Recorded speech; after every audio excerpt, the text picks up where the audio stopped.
Vení, Carlito, ayúdame. Sí, dale. No, dibuje los tres. Como una aceituna. Sí. Era una cosa así. Era como una aceituna. Es. Que a mí en un momento me parece que tiene algo así hacia abajo. Sí. Pero esto era todo el mismo color, Sí. es decir, y brillante. Yo lo que vi acá era como un poco más sombreado en forma de cono invertido. Pero como, Sí, como, sí, como yo, un helado. La verdad que yo dibujando soy un Permíteme. desastre. A ver, A ver. a ver si vamos. Una cosa así. Esto era, irradiaba todo brillo, ¿no? Todo luz. Y acá tenía como una cosa sombreada así. Cuando lo agarraba de frente tenía todo brillo. Claro, claro. O sea, esto es lo que más o menos alcanzaba cuando yo lo vi. Esto era sombra y esto era una luz muy intensa de... Pero no sé en qué ángulo estaba. A ver, ¿vos cómo la veías, Carlín? Como si fuera Yo un lo veía mucho. así. Y tiene razón que era como una cosa circular acá abajo, ¿eh? Y yo veía antenas así, acá y una arriba. Y la luz, si yo la veía de costado, era todo iluminado, este contorno, y cuando la veía de frente se veía todo iluminado. Eso es lo que yo vi. ¿Sabes qué? Vos veías tres salientes perfectamente. Perfectamente Bueno, definidas, finitas, eran bueno, para mí también- eran antenas y no eran patas ni nada Sí, por el si no- estilo.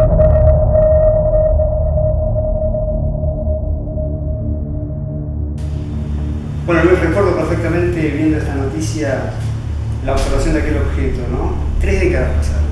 Hoy veo este título. Y me parece que vos siempre defendiste esta hipótesis. Contame un poco por qué.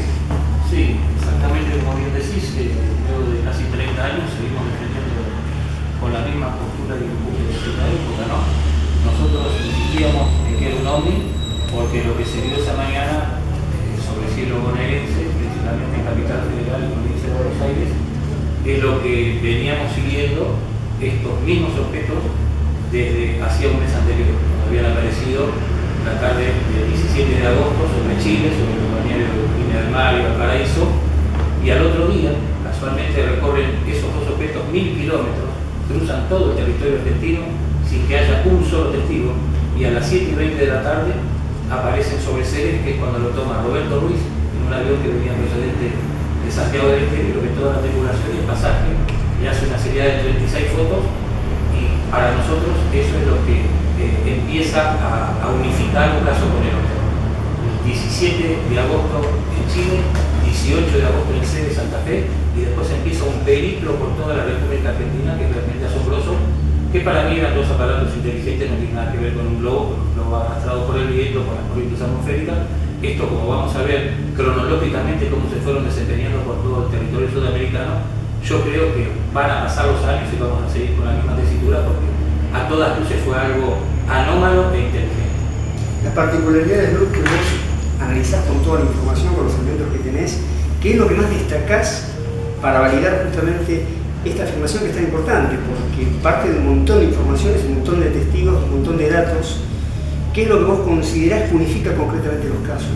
Exactamente cuando Roberto Ruiz capta el domingo 18 de agosto sobre Ceres, reitero, hacían 1000 kilómetros estos objetos que habían estado 24 horas atrás en Chile. Pero lo más sugestivo y lo más intrigante del caso es que el 19 de agosto, un día después, están uno en Charata, Chaco, 300 kilómetros al norte de Ceres, y el otro se estaciona en Rawson, Chubut, 2000 kilómetros al sur. Es decir, que después que Roberto Ruiz le capta la seriada de fotografías, se dividen. Inexplicablemente se dividen, uno hacia el norte y otro hacia el sur. El del sur le perdemos el rastro ese mismo día 19 de agosto, pero el de Charata, Chaco, permanece 3 días, 19, 20 y 21, estacionado siempre en horas de la mañana. No hay testigos que lo ven de noche. Es como que aparecía y desaparecía. Ahora bien, el de Charata, después del 20, 19, 20, 21, sigue su curso noreste, se estaciona el día 22 arriba de las cataratas del Iguazú, que lo ven muchísimos pobladores y turistas. Recuerdo perfectamente. Pasa por Asunción y termina en el Océano Atlántico, en Santos, Brasil. Es decir, todo ese periplo que hizo en varios días realmente fue a todas luces para mí inteligente, no fueron arrastrados por el viento, no hubo corrientes atmosféricas que los trasladen. Ahí es donde empezamos a concatenar todos los hechos. Para nosotros murió el 24 de agosto en Santos, Brasil. Pero, ¿qué pasa? 20 días después, tan solo 20 días después, tenemos noticia que el 13 de septiembre se estaciona un aparato similar sobre Bariloche. 3 noches seguidas, a la inversa de Charata, que estuvo 3 días seguidos, 3 mañanas, estuvo 3 noches seguidas en Bariloche. 13, 14 y 15. No se dio de día. El mismo 15, otro aparato idéntico, se estaciona en Rawson, Chubut, y empieza un recorrido ascendente que desemboca la mañana del 17 de septiembre sobre Buenos Aires y Gran Buenos Aires. Ahora, la duración de todos los fenómenos, todas las manifestaciones, las pintamos, ¿qué tiempo más? El tiempo es exactamente un mes, es del 17 de agosto al 17 de septiembre. Después que hacemos todas las investigaciones, damos con periodistas de la costa ribereña, que va desde Quilmes hasta Magdalena, y ahondando con pescadores, turistas, pobladores, nos dimos cuenta de que no solamente el 17 de septiembre había un objeto sobre Buenos Aires y Gran Buenos Aires, había otro estacionado en el estuario, entre la República Oriental del Uruguay y la bahía de San Borondón. Ese objeto permaneció allí durante varias horas y se fue alejando hacia el lado uruguayo. Es decir, esa misma mañana también había 2 objetos que fueron los mismos, a mi juicio, que había fotografiado un mes antes Roberto Ruiz Encero, los mismos de Chile y los mismos que se separaron luego uno hacia Charata y otro hacia...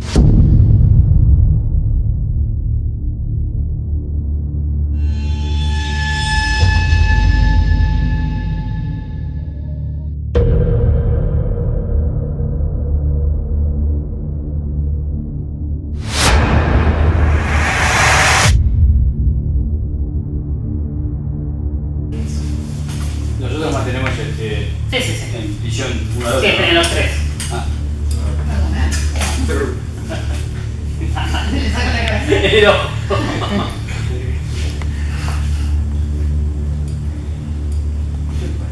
No sirve. Vamos.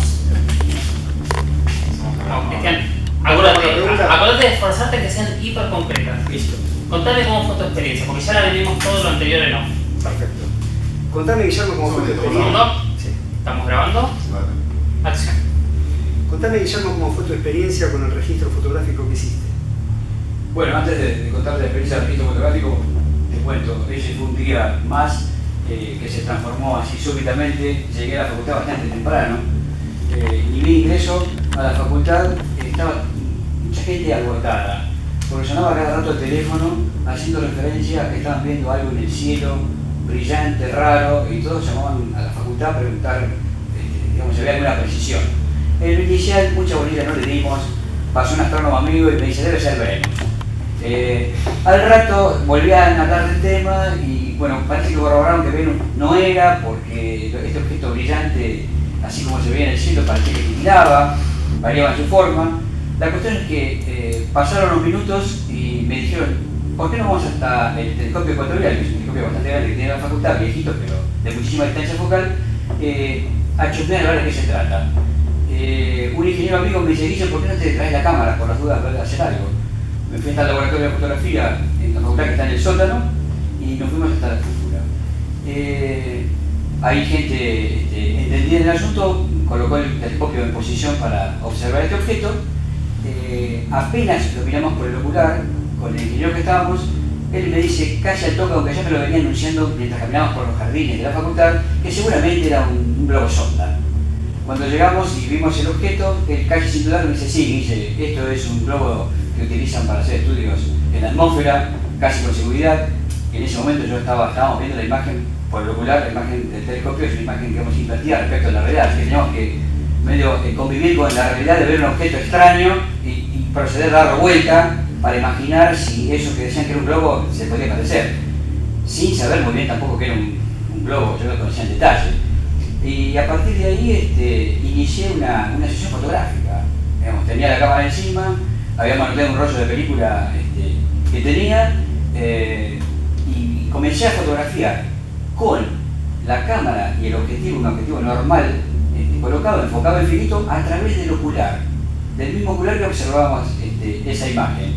De forma tal que me quedaba a mí un campo absolutamente luminoso y el exterior, digamos, circular, y el exterior totalmente subexpuesta a la imagen porque yo estaba exponiendo para el interior, que era el cielo brillante. Claro. Y bueno, así fue como que empezó una sesión fotográfica en competencia con otros que querían mirar lo mismo. Y yo no quería abandonar el asunto porque veía que la imagen cambiaba de forma, o sea, no era constante, era muy dinámico el asunto.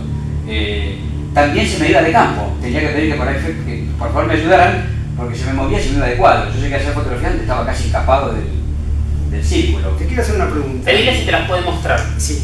Un ¿Me segundo, podemos? perdón, Sí. Veo el boom tan arriba, sí. Puedo ir más abajo, decime más o menos dónde está tu plano.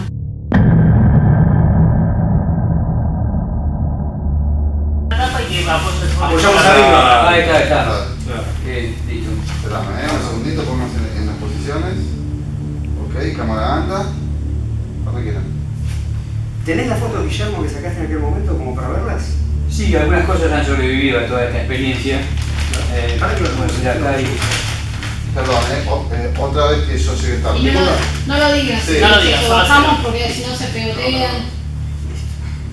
Bueno, vamos, otra Sí, el vez. tema es Nancy Manson. Cuando quieran. ¿Tenés las fotos, Guillermo, que sacaste en aquel momento? Sí, acá preparé un material como para que veas algo de lo que quedó. Te diría... Sí, vamos a ponerlos acá. Otra vez, sin decirlo. Perdón. Empieza a poner nervioso. ¿Querés que la baje yo? Ustedes sigan hablando y yo la Dale, bajo. sí, sí, sí. Sigan ustedes. No, Yo les acomodo. Prometo que Seguí. Pero el otro lo vas a ver. Tranqui. Pero que lo haga, Bueno, dale. que lo haga Cristian y ya estamos. O sea, Sí, cuando sí, le sí. preguntás el tema foto, ahí ya lo bajás. Dale. ¿Eh? En cuanto a la agarrazón, yo bajo Exactamente. directamente. Ahí está, no hago ninguna cosa así. Ok, acción. ¿Tenés, Guillermo, las fotos que sacaste en aquel momento como para verlas? Sí, algunas cosas están guardadas acá en el sobre que podemos observar, a ver si quedó esto. A ver con qué me encuentro. Bueno, mira, acá tenés un detalle, por ejemplo, la fecha de la toma de las fotografías. Digamos, hubiese sido un día irrelevante, después quedó muy marcado. Mañana martes 17 de septiembre del año 85. Lo sacaste en una cámara Nikon, objetivo normal. Esta fotografía, un cuerpo de Nikon FE, un objetivo normal 50 milímetros y está obtenida a través del telescopio refractor de la facultad, llamado Gran Ecuatorial, a través del ocular. Y ahora, a ver, para que te des una idea vos de esto. Mira, esta es una de las par de imágenes que estuvieron dando vuelta y se fijaron bastante.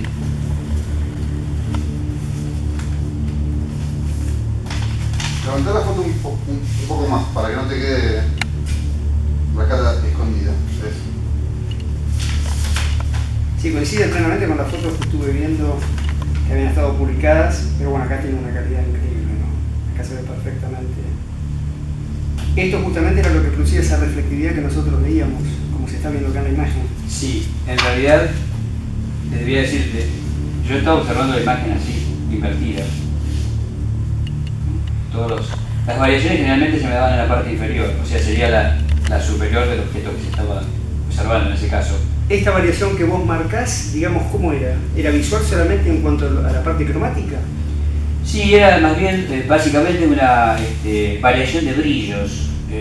Yo no recuerdo mayores ahí ingredientes que tuviesen que ver con alguna distorsión de color o algo por el estilo. Sobresalía mucho más la variación esta de brillos que hacía que este perfil parecía ser más recto, después se hacía mucho más plástico, parecía que se deformaba, se hacía más tenue en algunas partes, como se ve acá. Mirá, acá también creo que hay algunas otras. Mira, fíjate, acá se hacía como un colito, parecía un honguito. Claro.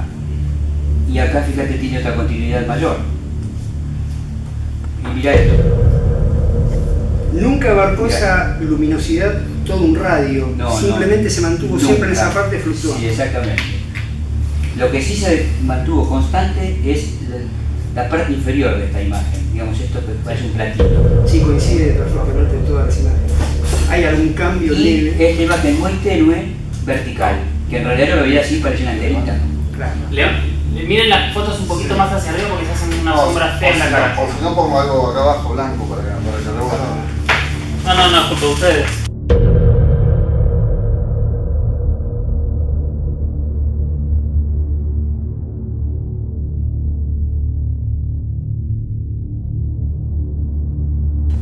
¿Y eso es exactamente lo que él veía con el ojo o no?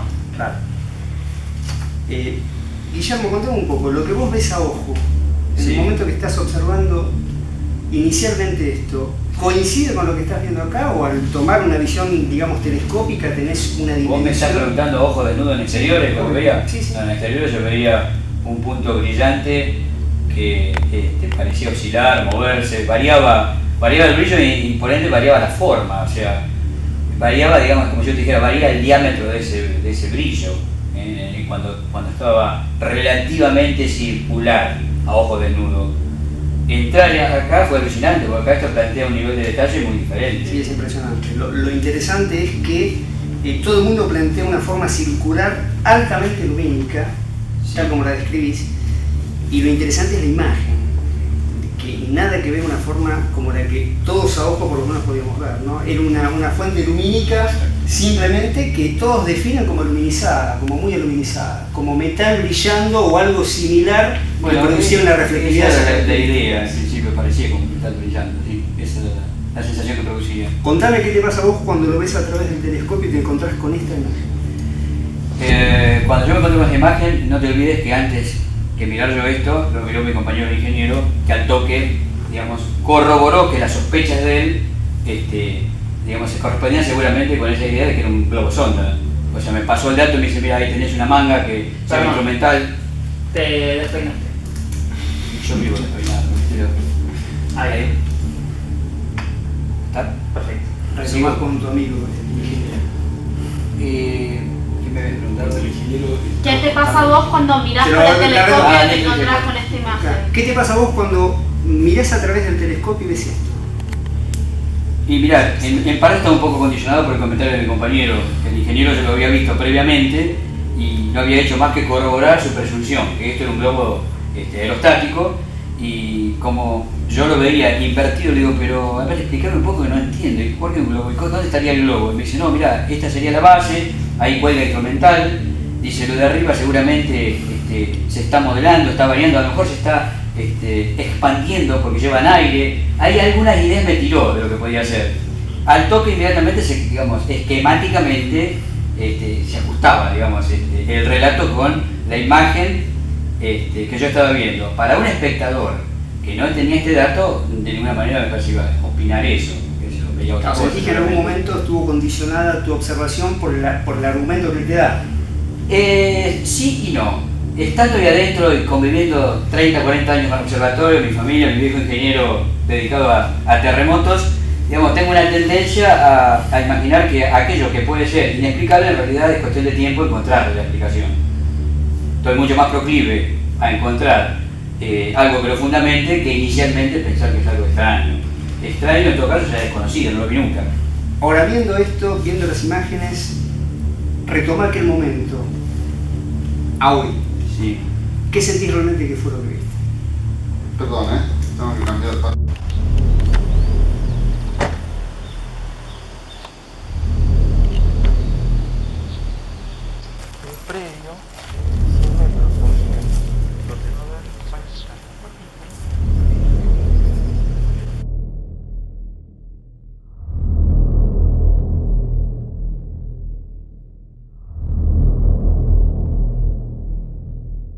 Es, obviamente, como lo dicen las siglas, objetos voladores no identificados, es un fenómeno que para la ciencia es un hecho interesante de estudio, a pesar de que mucha gente supone, opina, que la ciencia no estudia o no investiga estas cosas. La ciencia tiene los elementos para poder definir justamente lo que significa un ovni. Hablar de un ovni no implica hablar de un plato volador o de seres extraterrestres, ¿de acuerdo? Hablar de un ovni significa hablar de un objeto que no tiene una explicación inmediata en función del fenómeno que se está observando. Un objeto luminoso, un objeto de día con forma diferente, un objeto que cruza un cielo rápidamente. Casi siempre los objetos voladores no identificados de alguna manera tienen su particular visión nocturna, son muy vistos de noche, entonces quizá la ciencia tiene muchas posibilidades de dar explicaciones sobre fenómenos ópticos y luminosos.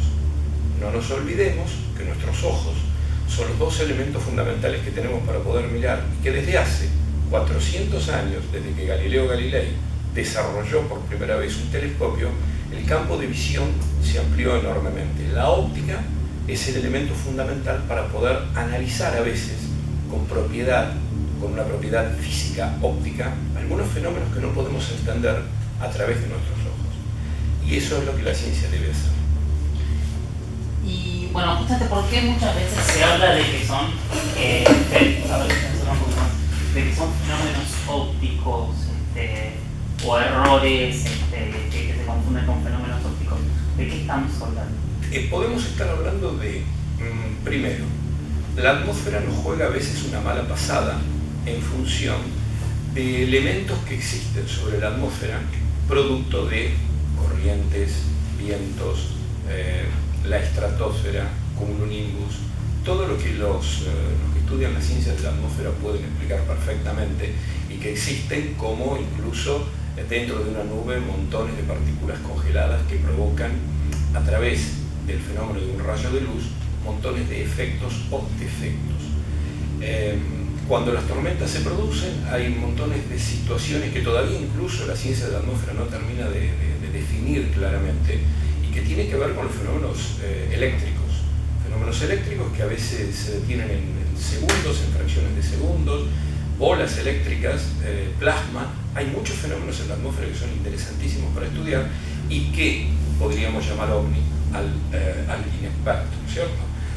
También están todos aquellos fenómenos ópticos que nosotros a través de nuestros ojos podemos observar en una visión de un día diáfano, de día, no de noche, cuando las temperaturas, ese famoso fenómeno del espejismo, ese famoso fenómeno de los cambios de visión que tenemos del objeto en función de las masas de calor.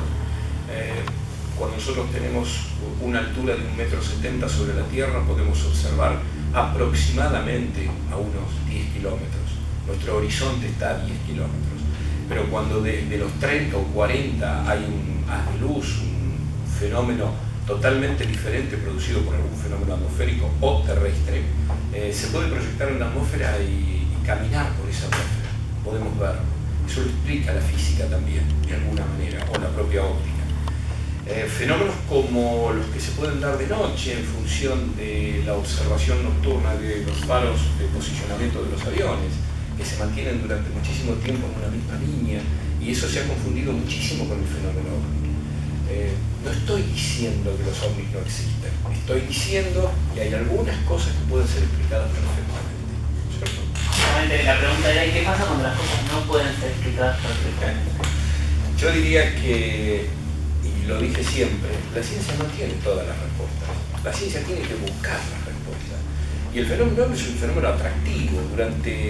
Creo que aquellos que estudian muy bien el fenómeno saben claramente que ha habido picos a lo largo de las distintas décadas del siglo XX. Ha habido picos en los cuales las oleadas de ovnis eran descomunales y no sabíamos si ese fenómeno tiene que ver más con un fenómeno sociológico, psicológico, atmosférico o realmente oleadas de ovnis. Cuando uno hace los estudios bien profundos, te encontrás con que sí, con que efectivamente hay un porcentaje de elementos que todavía la ciencia no puede explicar. Y eso no lo podemos negar, eso es real. Ahora, esos fenómenos hay que estudiarlos, hay que investigarlos. No podemos decir que son marcianitos que llegan y nos invaden, ¿no es cierto? En los últimos años ha habido de alguna manera un conocimiento un poco más profundo de ciertos fenómenos que tienen que ver con óptica, física y atmósfera. Hay un entendimiento en función de imágenes satelitales, infrarrojo. Recordemos que el espectro que nuestra vista puede ver, que nuestros ojos pueden ver, es un espectro muy limitado en función del centro de la luz amarilla del sol, por así decirlo. Tenemos un rojo como el arco iris, tenemos un rojo y tenemos un azul, pero a ambos lados el espectro electromagnético tiene cientos de radiaciones que de alguna manera en instrumentos, incluso en nuestra vista, bajo determinadas condiciones, hay fenómenos que podemos interpretarlos como ovnis. Eso también hay que estudiarlo. Por eso digo, hay pequeñas cosas que sí, que todavía hay que seguir investigando, y creo que la ciencia en su estudio, en el profundo campo de investigación, lo puede hacer. A veces alguien pregunta y dice, ¿por qué no lo hace? O ¿por qué no lo dice? Toda la sociedad se pregunta, ¿por qué la ciencia no investiga? Yo creo que la ciencia investiga. El punto es tener mucho cuidado cómo se dan a conocer las cosas. La ciencia tiene que ser muy, muy, muy precavida en todos los campos. Este es muy particular. Te iba a preguntar algo que tenía que ver con lo que explicabas recién de los espectros de las luces, y es por qué a veces con una cámara podemos ver cosas en el cielo que a simple vista no se ven. Hay muchas veces que las denuncias de objetos son no había nada y sacamos la foto y apareció. Sí. He tenido la oportunidad de estudiar algunos casos. Me han llegado fotos, me han llegado algunas imágenes, tanto nocturnas como diurnas. A ver, primero, las cámaras tienen, y sobre todo las cámaras de los últimos 30 años, 20 años, las digitales, ¿no es cierto?, tienen unos componentes electro-ópticos incorporados. Eso es muy importante. No es la vieja película. Los fotógrafos especialistas lo pueden explicar muy bien. Pero hoy en día el famoso chip, el famoso CCD que está incorporado, que está grabando hoy esta propia imagen, tiene un particular fondo electrónico por el cual de alguna manera observa un poquito más allá lo que nosotros podemos llamar ondas infrarrojas. Bien, las ondas infrarrojas son las ondas que cuando nos acercamos a una cocina o a una estufa las recibimos. Esas ondas a través de cámaras termográficas se pueden ver perfectamente. Se diseñan cámaras para ver esa imagen.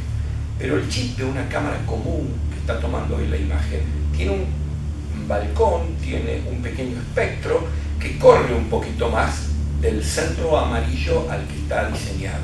Entonces puede ver imágenes que nuestros ojos no ven. Obviamente nuestro pico de intensidad está en el amarillo, no en el rojo o en el azul.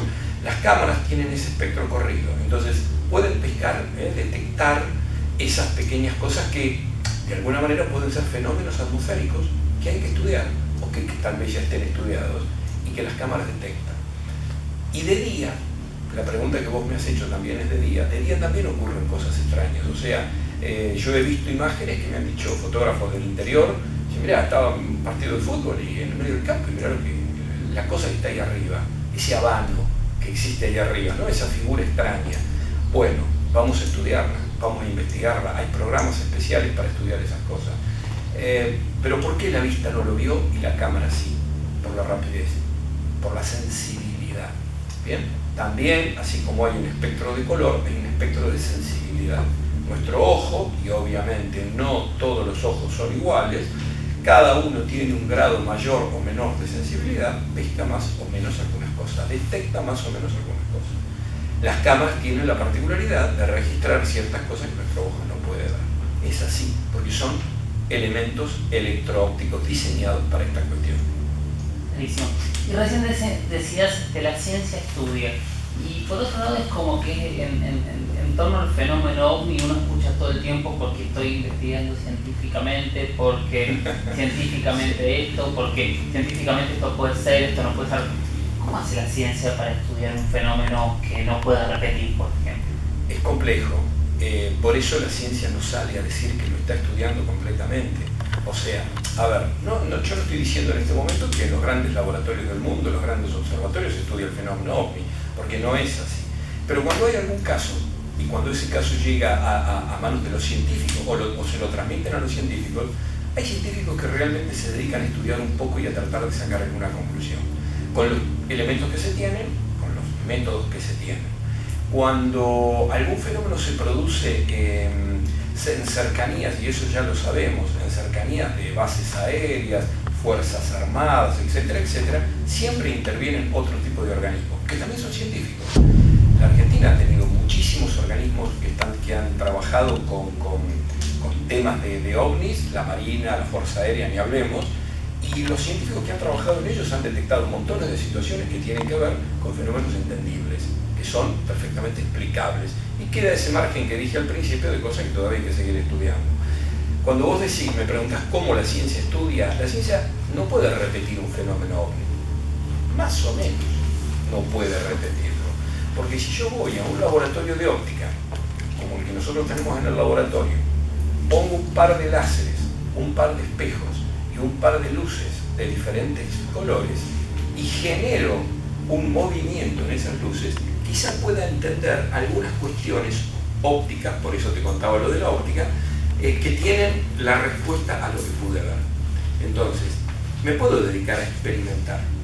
Hay algunos casos que lo hemos hecho, algunas pequeñas cosas que se pueden entender y que se pueden explicar, incluso en laboratorio.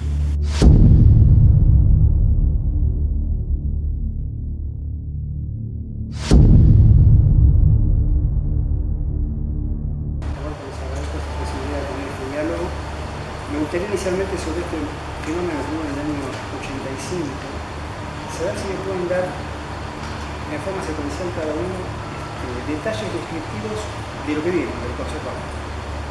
Sí, lo mío ocurrió inesperadamente, la verdad que venía durmiendo tranquilamente en un vuelo Santiago, una carrera de auto en Ciudad de Ceres, y al pasar sobre la ciudad de Ceres, vino una azafata y dijo que si había un fotógrafo, y habíamos dos fotógrafos que habíamos sido en esa carrera. ¿Qué pasó? No, es que el piloto está viendo eso. Bueno, agarré la cámara que tenía nada y fui a hacer cariño. Y arriba, el Boeing 737 tiene los arreglos del piloto y del copiloto. Bueno, el copiloto se retiró de su asiento, me senté en un lugar de él y hacia arriba, ahí está, un chico que nos acompañaron durante 8 minutos. Eran dos objetos de metal, estructura, no despegados, no escuché en estos casos que tienen luz, lanzan luces de colores. No, el sol estaba de atrás del avión, entrándose a 7 de la tarde. Y bueno, se veía que era un objeto metálico y al cambiar de posición brillaba y cambiaba la textura.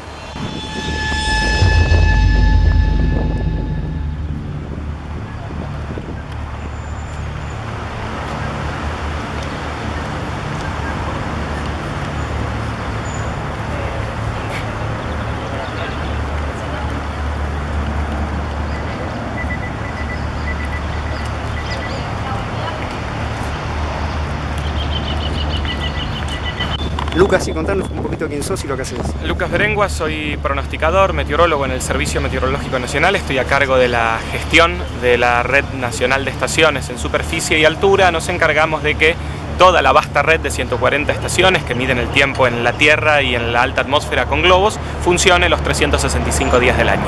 Te hago una consulta. El tema de los globos meteorológicos, me contaste que se hacen 2 lanzamientos. Sí, se hacen 2 lanzamientos por día en 9 puntos del país. Estos lanzamientos en el horario de Greenwich son a las 0 y a las 12 hora de Greenwich, lo cual significa para Argentina actualmente las 9 y las 21 hora local. Estos 9 puntos de lanzamiento son la ciudad de Salta, Resistencia, Córdoba, Mendoza, Ezeiza en Buenos Aires, Santa Rosa en La Pampa, Neuquén, Comodoro Rivadavia, Ushuaia y la base Marambio. Los horarios de lanzamiento y de flotabilidad de estos globos, me habías dicho más o menos que eran... El globo se lanza aproximadamente entre 8:30 y 9 de la mañana y entre 8:30 y 9 de la noche, y su duración de vuelo es aproximadamente 1:30 hasta 2 horas dependiendo de la altura, y la altura alcanzada son 30 kilómetros. Tengo una consulta. ¿Se reportan observaciones de supuestos globos meteorológicos 1:30, 2:30 de la tarde, 3:30 de la tarde? ¿Pueden corresponder o no? En algún lanzamiento especial fuera de horario, por algún fenómeno meteorológico en particular, puede darse, o bien realizado por otra institución que no sea el servicio meteorológico, pero de lo que es meteorología a nivel nacional no correspondería a un globo. Hay un lanzamiento que se hace a las 12 del mediodía, me decía. A las 12 UTC, corresponde a las 9 de la mañana, 9 de la mañana. hora local. Sí. El tiempo de flotabilidad me dijiste 2 horas. 2 horas. Como máximo. Y el globo, digamos, no cae. No estalla. cae, revienta en alta atmósfera y se desintegra el látex. Perfecto. La magnitud de este globo, si la pudieras nombrar en términos de magnitud, ¿es altamente reflectivo? ¿No es reflectivo? No, es altamente reflectivo dependiendo de la elasticidad del momento en el látex. Es blanco, por lo tanto refleja algo la luz del sol, pero no en cantidad. ¿Y el tamaño visual a vista en altitud, cuando está en su máxima altitud? En altitud puede ser importante, es un tamaño importante, 5 veces el que vamos a ver en superficie. Muchísimas gracias. Gracias Lucas. a vos. No, gracias a vos realmente por brindar. Látex muy resistente, el cual debe ser desplegado y en lo posible manipulado en la menor cantidad. Claudia, que nos va a dar una mano.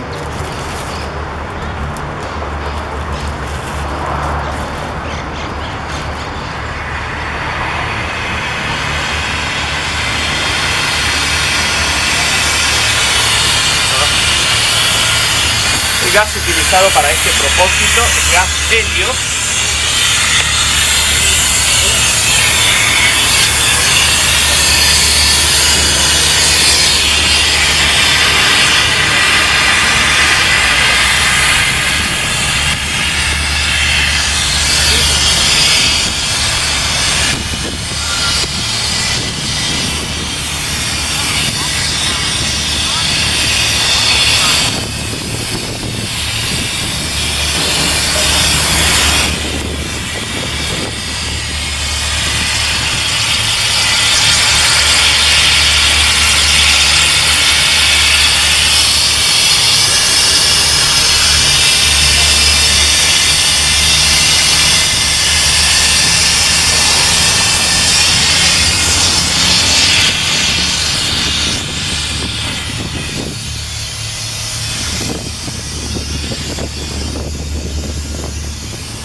terminado y listo para el lanzamiento. Antes de tener este globo listo para el lanzamiento, utilizamos un sistema de calibración para dejar el instrumento, que es una radiosonda calibrada y lista para que sea utilizada en este globo que va a efectuar su vuelo hasta aproximadamente 30 kilómetros de altura. Tengamos en cuenta que a medida que el globo asciende, la presión en la atmósfera disminuye y quintuplica su tamaño antes de reventar a 30 kilómetros de altura aproximadamente. Es un látex muy resistente, resiste las corrientes de viento de hasta 150 o 200 kilómetros por hora que hay en la media atmósfera, unos 12.300 metros por altura. Resiste a temperaturas este instrumento y el globo de hasta 60 o 70 grados bajo cero en el ascenso. ¿Sí? La radiosonda, que en el nudo especial que hemos realizado va enganchada perfectamente.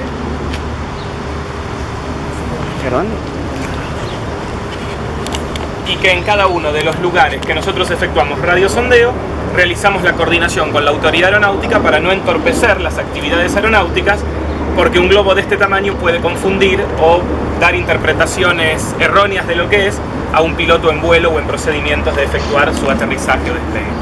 Ahora vamos a proceder a avisarle a la torre del Aeroparque Metropolitano de Buenos Aires que vamos a efectuar el lanzamiento.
Capítulo estreno.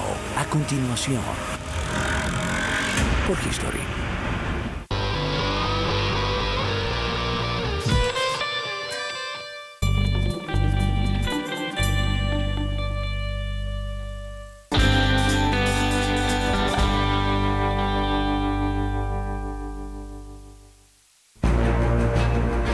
Desde siempre, la humanidad se interesó por comprender el entorno natural que la rodea.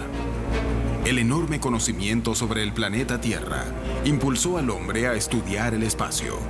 Pero extrañas presencias observadas por científicos y gobiernos son una pregunta sin respuesta. ¿Qué es el fenómeno OVNI? ¿Es un aspecto de la naturaleza del planeta que no conocemos? ¿Es tecnología militar en desarrollo? ¿O es la evidencia de que el hombre no está solo en el universo?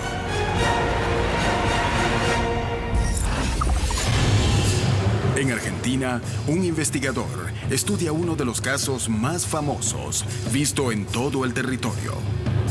El OVNI causó tanto impacto que fue estudiado por un observatorio y por la Fuerza Aérea.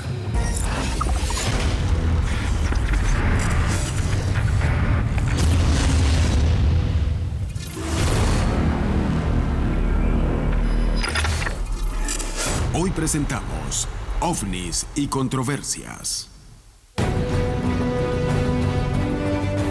La gran cantidad de avistamientos que ocurren en todos los países del mundo sin excepción no permiten mantener el fenómeno escondido. El fenómeno es ya escandaloso. En algunos países de Latinoamérica aceptan abiertamente el fenómeno OVNI. Incluso se crean comisiones interdisciplinarias con civiles y militares que en conjunto investigan el fenómeno. Por muchos años, los gobiernos alrededor del mundo, generalmente a través de sus fuerzas armadas, han investigado el fenómeno OVNI y se lo han tomado muy en serio. Se trata de un tema de posible defensa y seguridad nacional. En Estados Unidos, las fuerzas militares no comparten sus secretos con los civiles. No confían en los civiles. En las Fuerzas Armadas, la información la maneja solo las personas que tienen que manejarla. Si yo soy un oficial, solo discuto temas delicados con otros oficiales. Estos gobiernos les han dicho a los medios y al público: no es problema, quizá tengamos una alerta pequeña, pero no estamos muy interesados. Y no es así. Siempre han tenido un fuerte interés. Pese al sigilo gubernamental, en los últimos años, países como Brasil, Francia, Chile, España e Inglaterra han desclasificado los archivos de sus investigaciones. Cuando vos decís se desclasificaron en ciertos países, esa desclasificación viene siempre de las Fuerzas Armadas, o la Fuerza Aérea, o el Ministerio de Defensa, o de organismos científicos que están insertados dentro de las Fuerzas Armadas. Pienso que es quizás producto de nuestra época en la que las redes sociales están tan activas y la información sale de una manera ya tan incontrolada que resulta más bien ridículo que lo sigan negando. No pienso que lo hayan desclasificado todos. Es probable que se hayan guardado unos cuantos archivos. Hoy, que esas cosas se desclasifiquen, yo creo que tiene que ver también con un momento de la vida y de la evolución en la que estamos pasando. Si la ciencia, de alguna manera, en distintas ramas, está estudiando si hay vida en otros planetas y de verdad, a través de la astrobiología, la exobiología o el estudio con satélites, ahora, si algún país realmente encontró algo de verdad, jamás te lo va a decir. El sigilo alrededor del fenómeno OVNI es la prueba más cabal de que los gobiernos saben de qué se trata y ocultan información. Estudiar de cerca las historias que ocurren en el continente es clave para comprender qué se oculta detrás de estas inexplicables manifestaciones.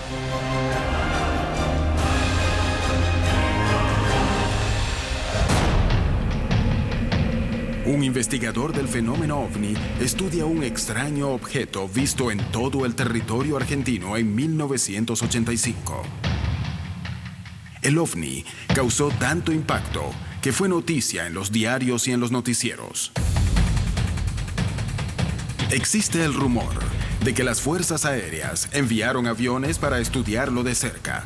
Por primera vez, la historia será puesta a prueba. Cristian Soldano, como primer paso, se reunirá con Luis Burgos, investigador y testigo directo del evento. Juntos, intentarán encontrar nuevas interpretaciones para la información que existe sobre el caso. Recuerdo perfectamente, viendo esta noticia, la observación de aquel objeto, ¿no? Cuando nosotros hacemos las investigaciones, conseguimos una foto que fue lograda nada más y nada menos que por el Observatorio Astronómico de La Plata. Esa foto yo la tildo como la mejor foto de un ovni en el mundo, porque lo vieron miles y miles de personas y fue lograda nada más y nada menos que por el telescopio Gran Ecuatorial, en su época uno de los más grandes de Sudamérica, y captada por astrónomos que evidentemente son científicos y a su vez detractores del tema. Los globos Mir de la época, ¿has visto imágenes? Total. ¿Tiene algún tipo de relación con lo que estamos viendo? No, para nada, no tiene absolutamente nada porque esto es prácticamente una luz propia del objeto. Esto bajaba y subía en intensidad. El globo Mir tiene prácticamente toda la parte superior cubierta por una tela que podría haber refractado los rayos del sol. Y acá no hay absolutamente nada. Y la prueba más tangible que tuvimos es el tiempo. Pasaron 3 décadas.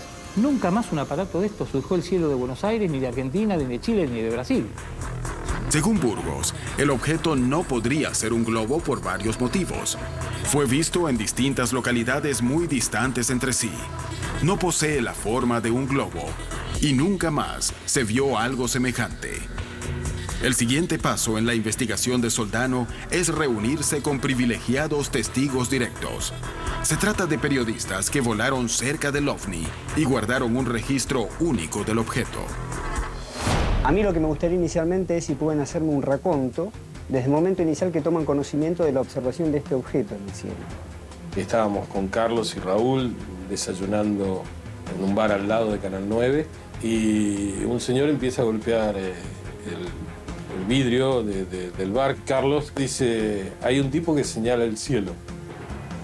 Y bueno, salimos a mirar y el señor este nos dice, ¿no vieron el ovni? Entonces Carlos toma la decisión de ir a cambiar de equipo. Nos fuimos a hacer la del manual. Al aeroparque, lo teníamos cerca. El comandante de un avión de Austral, el comandante de un avión de aerolíneas, 2 auxiliares de a bordo. Luego hicimos pasajeros y sí, todos nos decían que habían visto eso, que estaban viendo, Y cuando tuvimos toda esa tarea hecha, bueno, ¿y qué falta? Un jet y seguirlo. Y bueno, fue una aventura. El testimonio de los 3 periodistas será fundamental para determinar qué pasó realmente.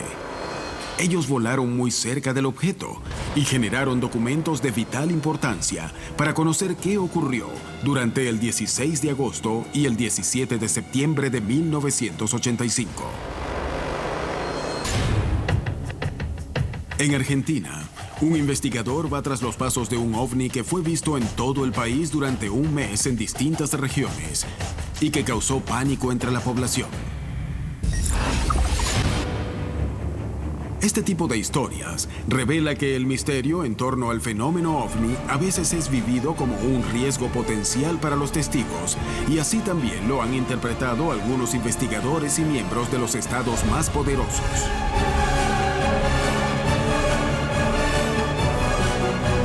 Presuntamente el presidente Reagan y Mikhail Gorbachev habían conversado y acordado que en caso de una invasión alienígena trabajarían juntos.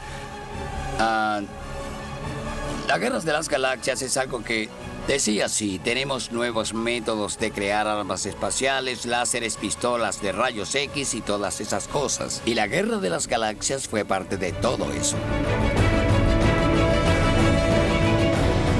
La militarización del espacio significa poner armas en el espacio, en plataformas espaciales o como sea. Nadie sabe oficialmente si se ha hecho o no, pero sin duda, extraoficialmente creemos que ya ha sucedido. De eso se trató la Guerra de las Galaxias. Había un temor de que quizá alguien allí afuera quisiera atacar a Estados Unidos. Sí, los extraterrestres nos están visitando. Entonces, evidentemente, la tecnología que ellos poseen es mucho más avanzada de la que podamos tener nosotros. Después de todo, ellos nos encontraron a nosotros y nosotros no los hemos encontrado a ellos. Claramente, cualquier civilización que haya desarrollado viajes interestelares viables está mucho más avanzada que la nuestra. Y esto, por supuesto, quiere decir que habría un peligro potencial. Estaríamos enfrentándonos a una civilización avanzada en tecnología, ciencia y armas. No sería como una película de Hollywood. ¿Es este el motivo por el cual los organismos oficiales de distintos países siguen tan de cerca el fenómeno? Un caso ocurrido hace casi 30 años tuvo tal cantidad de testigos que diferentes organismos oficiales se vieron obligados a intentar dar una explicación sobre lo que ocurrió. Cristian Soldano investiga uno de los casos más importantes de Argentina. En 1985, un extraño objeto fue visto en Buenos Aires. Un grupo de periodistas se acercó al globo en un avión alquilado pilotado por el comandante Miranda. Ellos llegaron a realizar una toma del objeto que se posó sobre la capital de Argentina. ¿Cómo es descriptivamente lo que han visto? Para mí era un óvalo, una especie de óvalo así en piramidal, con 3 antenas que se las veía mismo cuando estaban en el avión. 3 antenitas abajo y una arriba. Tenía movimiento propio, insonoro y tenía un rumbo fijo. Yo me dije, vi un no sé, muy brillante, que Carlos dice que tenía 3 antenas y para mí tenía 2 y algo que no era una antena. Ese no sé, cada vez que nosotros subíamos, subía un poco más. Y cada vez que nosotros bajábamos, bajaba un poco más. Entonces, si vos me decís qué es un no sé. un no sé impresionante. Nuestra cámara está aproximando en este momento la esfera con el zoom para tenerla lo más cerca posible. Si observamos hacia nuestra derecha, el copiloto de este vuelo está tomando fotografías para de alguna forma registrar este momento que puede llegar a ser sin duda alguna histórico.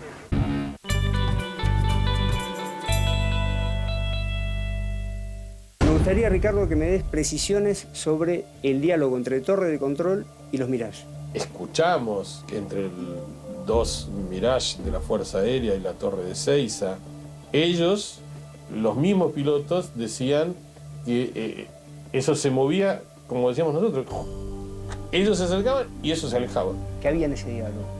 El diálogo era muy sencillo, estamos en nivel 550 y dicen, da la sensación de que esto, dice el tipo, esto, no dicen ni objeto, no dicen, esto está 20.000 pies más arriba que nosotros. Ezeiza, ¿usted me recibe? Lo escucho mal ahora, prosigue. ¿Tienen idea de qué se trata este objeto que tiene revolucionado Buenos Aires? Está todo el mundo queriendo saber de qué se trata. No, para nada, en absoluto. Inclusive el Mirage ha subido hasta 55.000 pies y no lo pude identificar con claridad. Él calcula, el piloto del Mirage, que estuvo a 55, que estaba mucho más, unos 20 más.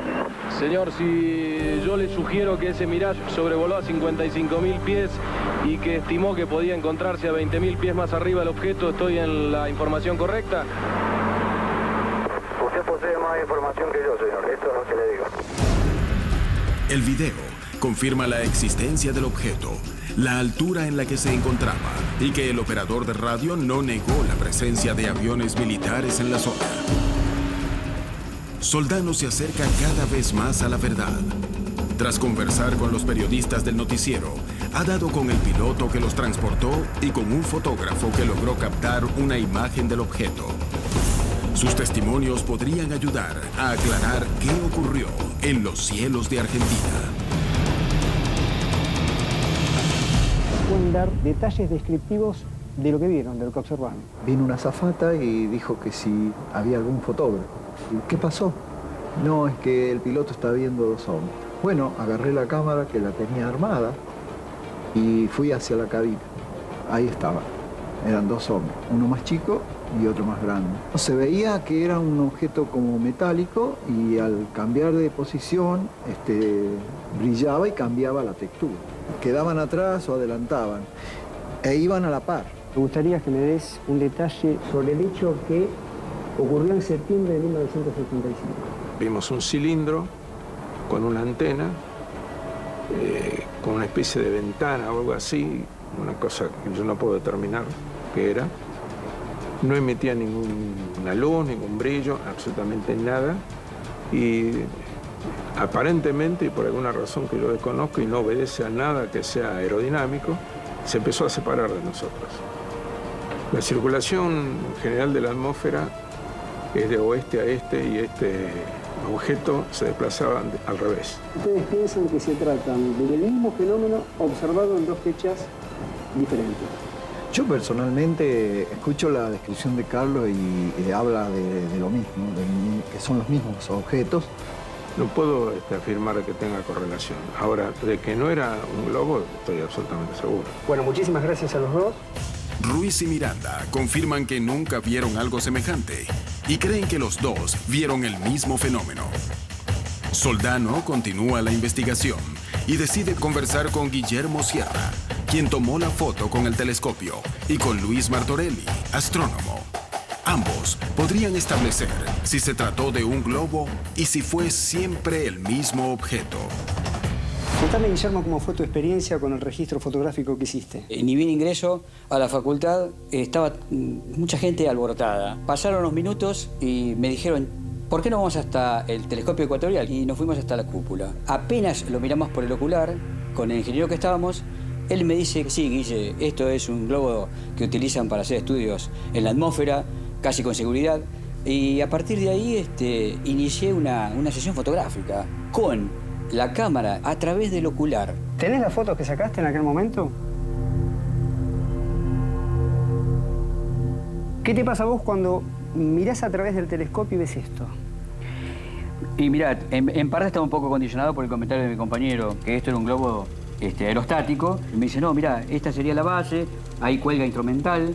Dice, lo de arriba seguramente se está modelando, está variando, a lo mejor se está expandiendo porque llevan aire. Para un espectador que no tenía este dato, de ninguna manera me parece iba a opinar eso.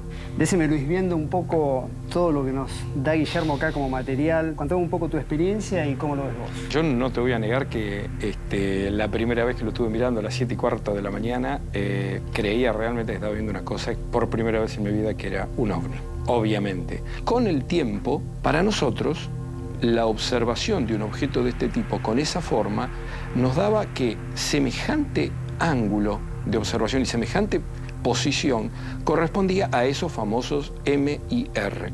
¿Vos pensás que lo que se fue viendo en el curso de ese mes responde a esto? Yo creo que este objeto causó un montón de observaciones a lo largo de ese mes. No sé si son todas. Las investigaciones que posteriormente se hicieron 4 o 5 años después, incluso con el CERN, todos los datos coinciden con datos estadísticos de los objetos que cruzaron por América en alturas determinadas. Un globo causó todo este tipo de observación. ¿Cómo es el final entonces de este globo? Desapareció, pero desapareció porque se desintegró completamente. Tiene un sistema de autodestrucción para que no caiga en zonas pobladas. Martorelli y Sierra están convencidos de que se trató de un globo Mir, pero el resto de los testigos dice lo contrario. ¿Pudo un globo meteorológico permanecer un mes en el aire? ¿Se trató de los mismos avistamientos? Soldano se encuentra en una encrucijada y la única manera de llegar a una respuesta definitiva es arrojando un globo meteorológico al aire frente a los testigos. Tenemos todo preparado el móvil como para hacer un lanzamiento de un globo y ver si descriptivamente lo que vamos a ver hoy tiene algún tipo de correlación con lo que se vio en aquel momento en septiembre de 1985. Según el Observatorio de La Plata, la fotografía pertenece a un globo, pero ¿es el mismo objeto que divisaron los periodistas, el fotógrafo y el piloto sobre los cielos del norte argentino?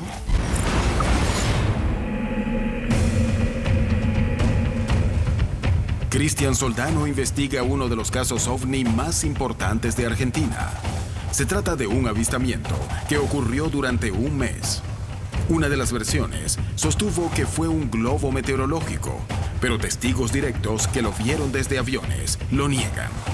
Soldano decide lanzar un globo de las mismas características para establecer si pudo tratarse de eso. Vamos a lanzar el globo y la radiosonda. Va a subir a rápida velocidad los primeros metros. A la cuenta de 5, 4, 3, 2, 1.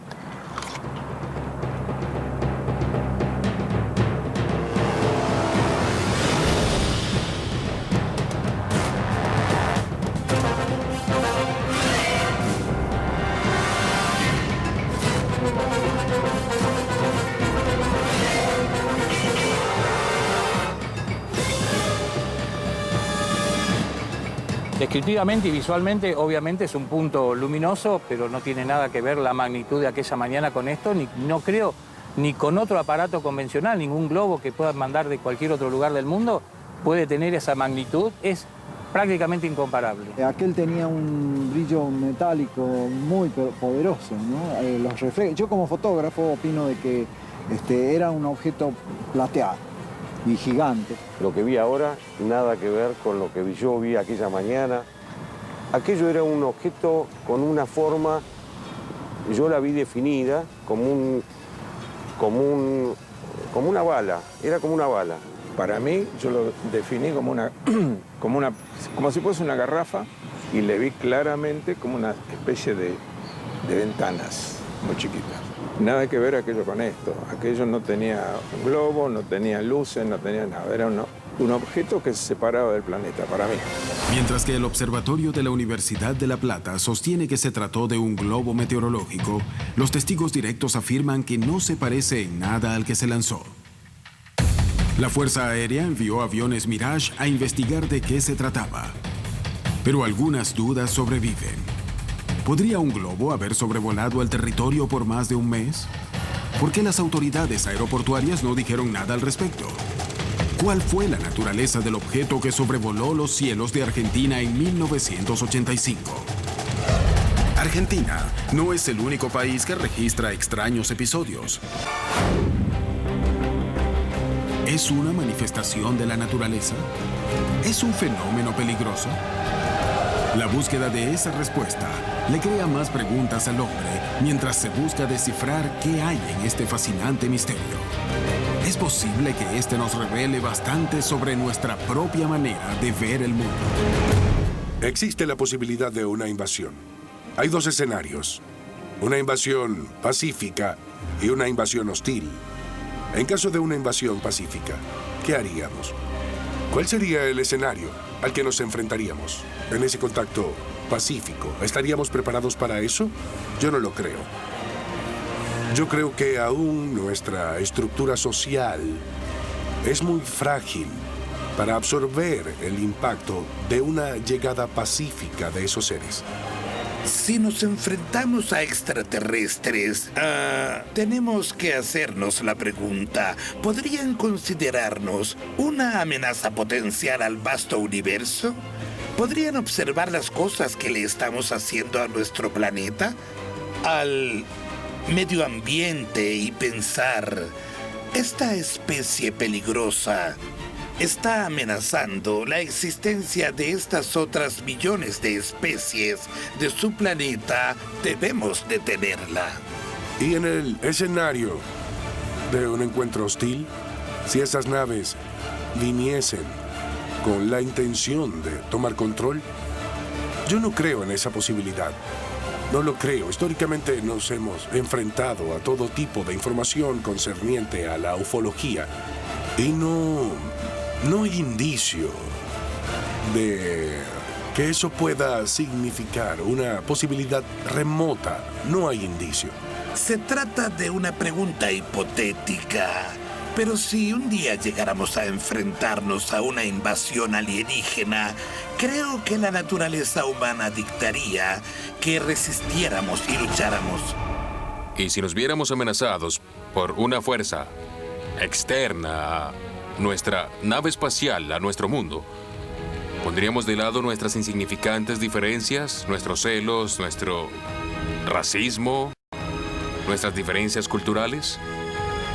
A mí me gustaría creer que ese sería el resultado real, que nos daríamos cuenta por primera vez en la historia que todos somos terrícolas, que somos iguales, que existimos en una gran nave espacial, nuestro planeta. Todos dependemos de él para sobrevivir cada día. Nuestra comida, el aire que respiramos y el agua que bebemos. ¿Qué se oculta detrás del fenómeno OVNI? ¿Qué pasaría si realmente fuera una tecnología de otro planeta capaz de recorrer enormes distancias? ¿Estaría el ser humano listo para lidiar con esa posible realidad? Estas preguntas desvelan al hombre, que día a día busca descubrir cuál es la verdad detrás de estas historias de avistamientos.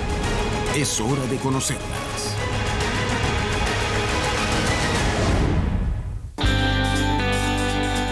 Contacto.